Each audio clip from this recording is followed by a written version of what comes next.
ये है वो रेज्यूमे जिसने लोगों को गूगल, वॉलमार्ट, माइक्रोसॉफ्ट, अमेज़न में एंट्री दिलाई है। चाहे आप टियर 3 कॉलेज से हो, फ्रेशर हो या कोई हाई लेवल एजुकेशन या फैंसी जॉब टाइटल्स नहीं है, फिर भी टेंशन लेने की जरूरत नहीं है। It's mostly about how you tailor your resume from a recruiters point of view. Hi, I am Nishita and you are watching GFG, your one stop solution for all coding related problems. और video के end तक आज मैं ना सिर्फ detail resume structure share करने वाली हूँ, बल्कि मैं आपको ये भी बताऊंगी कि लोगों ने ओवर द टाइम रेज्यूमे कैसे बेटर करा और कौन से सेक्शन क्यों और कैसे डिजाइन किया और उसके पीछे की साइकोलॉजी। उसके अलावा कॉमन मिथ्स, मेरे रेज्यूमे मिस्टेक्स, ATS से पास कैसे करवाएं, ATS फ्रेंडली फॉन्ट और डिजाइन यूज करें, कौन सा सेक्शन कहाँ और किसके बाद रखें, न्यू जॉब डिस्क्रिप्शन के हिसाब से कैसे मॉडिफाई करें, ये सब कुछ हम कवर करेंगे। This is a complete video. चलो स्टार्ट करते हैं प्लेसमेंट स्किल्स, ATS कोर्स और एक रिक्रूटर के नजर से रेज्यूमे देखने के तरीके से। Do like the video and subscribe to the channel if you find value. तो देखो, तुम्हारा रेज्यूमे 3 फिल्टर से गुजरता है। पहले एक सॉफ्टवेयर फिल्टर जैसे ATS, जिसे एप्लीकेशन ट्रैकिंग सिस्टम कहते हैं। दूसरा रिक्रूटर जो रेज्यूमे को शॉर्टलिस्ट करता है और तीसरा हायरिंग मैनेजर जो डिसीजन लेता है। और तीनों को साइमल्टेनियसली इंप्रेस करना बहुत जरूरी है। रिक्रूटर की लाइफ काफी हेक्टिक होती है क्योंकि उसे रोज हजारों रेज्यूमे देखने पड़ते हैं। वो 7 सेकंड रूल फॉलो करता है, विच इज वो सिर्फ 7 सेकंड में डिसाइड करता है रेज्यूमे रखना है या रिजेक्ट कर देना है। हायरिंग मैनेजर तुम्हारी डेप्थ चेक करता है, तुम कितनी एक्सपर्टीज रखते हो, तुम टीम में फिट हो गए या नहीं, और तुमने कौन से इंपैक्टफुल प्रोजेक्ट्स किए। सॉफ्टवेयर फिल्टर के लिए रेज्यूमे में राइट कीवर्ड्स होना बहुत जरूरी है, वरना रेज्यूमे ATS से पास ही नहीं हो पाएगा। जॉब डिस्क्रिप्शन पढ़ो और इंश्योर करो कि उनकी essential skills, tools and technology सारी आपके रेज्यूमे में मेंशन्ड है। इसे बैलेंसिंग एक्ट कहते हैं। कंटेंट को आपको रिक्रूटर फ्रेंडली भी बनाना है और आपको टेक्निकल कीवर्ड्स भी डालने हैं ताकि ATS पास कर दे। हर एंगल से ऑप्टिमाइज करना पड़ता है। फर्स्ट, अब हम समझाएंगे कि रेज्यूमे के टॉप पार्ट को इतना एम्फसाइज क्यों किया जाता है। एज आई सेड, रिसर्च कहती है कि रिक्रूटर सिर्फ 7 सेकंड में अपना डिसीजन ले लेता है। तो अगर तुम्हारे स्टार्टिंग लाइंस और बुलेट्स उनकी नजर कैच कर लेते हैं, तभी वो पूरा रेज्यूमे पढ़ेंगे। कई लोग कहते हैं कि रेज्यूमे एजुकेशन से शुरू होना चाहिए या स्किल से।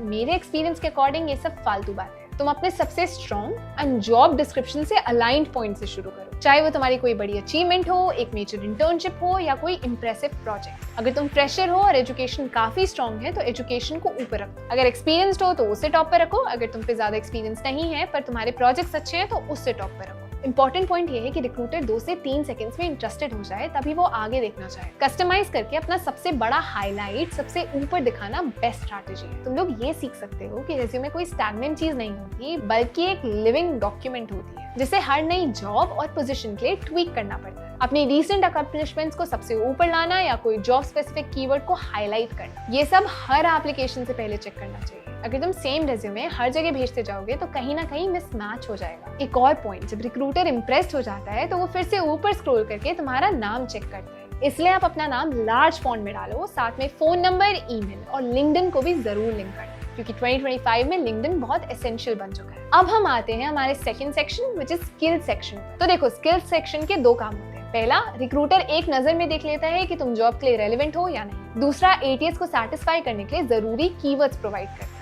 अगर जॉब डिस्क्रिप्शन में जावा और मशीन लर्निंग मेंशन है और तुम इसे अपनी स्किल्स में मेंशन नहीं करते तो ATS शॉर्टलिस्टिंग से पहले ही तुम्हें निकाल देगा। इसलिए जॉब डिस्क्रिप्शन को बहुत ध्यान से पढ़ो और जॉब स्पेसिफिक टर्म्स को रेज्यूमे में रखो, because it's very essential. Common mistake इसमें ये है कि काफी लोग स्किल्स में रेटिंग देने लगते हैं कि जावा 4 out of 5, Python 3 out of 5। सच कहूं तो कोई तुम्हारी सेल्फ बेस्ड रेटिंग में ज्यादा इंटरेस्टेड नहीं है। अगर तुम कोई स्किल मेंशन कर रहे हो तो लोग अज्यूम करेंगे कि तुम्हें बेसिक से लेके इंटरमीडिएट या एडवांस लेवल तक उसके बारे में सब कुछ पता होगा, डिपेंडिंग ऑन योर प्रोफाइल। दूसरी मिस्टेक है सॉफ्ट स्किल्स जैसे टीम प्लेयर मेंशन करना। हर कैंडिडेट अपने आप को हार्ड वर्किंग ही समझता है, उसकी जगह तुम रियल अचीवमेंट से प्रूव करो, जैसे led a 4-member team in a hackathon to deliver a winning project. ये स्टेटमेंट तुम्हारी टीम वर्क स्किल दिखाती है बिना डायरेक्टली टीम प्लेयर लिखे। टेक्निकल और नीश स्किल्स हाईलाइट करना सबसे इफेक्टिव अप्रोच है। वर्क एक्सपीरियंस या प्रोजेक्ट सेक्शन में तुम्हें एक स्ट्रक्चर फॉलो करना चाहिए, विच इज क्या किया, कैसे किया और उसका इम्पैक्ट क्या था। अगर तुम्हारे पास वर्क एक्सपीरियंस नहीं है तो हाईलाइट योर प्रोजेक्ट्स। अगर तुम फ्रेशर हो तो अपने academic projects, internships, hackathons, open source contribution सब लिखो। कोशिश करो कि कोई मेजरेबल रिजल्ट हो, जैसे deployed a website that decreased average order time by 20% या contributed to an open source project with 1700+ GitHub stars। Recruiters को ये सब बहुत पसंद आता है क्योंकि तुम रियल वर्ल्ड प्रॉब्लम सॉल्व करने की कैपेसिटी रखते हो। अपने प्रोजेक्ट के कोड रिपोज या डेमोज के लिंक डालना और भी इंप्रेसिव हो सकता है। रिमेंबर, काम दिखाने से ज्यादा स्ट्रॉन्ग प्रूफ कुछ नहीं हो सकता। The more tangible your results, the better your chances of impressing the hiring team. Third, education वाला सेक्शन टिपिकली राइट कॉलम में या रेज्यूमे के नीचे होता है, बट अगर तुम फ्रेशर हो और तुम्हारी एजुकेशन स्ट्रॉन्ग है, you can put it on the top. अगर जीपीए वीक है तो मेंशन करना जरूरी नहीं है, तुम बस कॉलेज, डिग्री, ग्रेजुएशन ईयर और रेलेवेंट कोर्स वर्क लिख सकते हो। अगर तुमने कोई ऑनर्स या अवार्ड्स लिए हैं तो सिर्फ उन्हें तभी इंक्लूड करना है जब उनका कोई प्रोफेशनल या डोमेन से रेलेवेंस है। पेंटिंग कंपटीशन जीतना अगर तुम डिजाइन रोल के लिए अप्लाई कर रहे हो तब सही है, वरना इट्स इररिलेवेंट। रेज्यूमेस को बनाते टाइम लेस इज मोर का प्रिंसिपल फॉलो करो। एक और चीज, अगर आपको जॉब नहीं मिल रही तो अपने रेज्यूमे को बिल्ड करो, हैकेथॉन्स ज्वाइन करो, सर्टिफिकेशंस लो। माइक्रोसॉफ्ट, अमेजॉन, गूगल, सिस्को जैसी कंपनीज की सर्टिफिकेशन काफी वैल्यूएबल मानी जाती है। एंड ओपन सोर्स प्रोजेक्ट्स में कंट्रीब्यूट करो, इससे तुम्हें स्किल्स मिलेंगी और रिज्यूमे में डालने को मटेरियल भी। लिंक्डइन प्रोफाइल को अपडेटेड रखना इज आल्सो एसेंशियली इंपॉर्टेंट। आजकल रिक्रूटर्स लिंक्डइन सर्च से ही कैंडिडेट्स ढूंढ लेते हैं। अपना हेडलाइन, समरी और फीचर्ड सेक्शन को ऑप्टिमाइज करो ताकि उन्हें देखते ही पता चल जाए कि तुम किस डोमेन में एक्सपर्ट हो। एक अच्छा लिंक्डइन प्रोफाइल कभी-कभी रेज्यूमे से भी ज्यादा पावरफुल हो सकता है। फाइनली याद रखना कि रेज्यूमे लिखना है एक डायनेमिक प्रोसेस है। हर नई अपॉर्चुनिटी के लिए अपना रेज्यूमे ट्वीक करो, एक्शन वर्ड्स यूज करो जैसे इम्प्लीमेंटेड, ऑर्गेनाइज्ड, लेड, कंट्रीब्यूटेड जैसी टर्म्स काफी इंपैक्ट डालते हैं। Like we mention before, numbers और मेट्रिक्स ऐड करना बहुत एसेंशियल है। Reduce latency by 40%,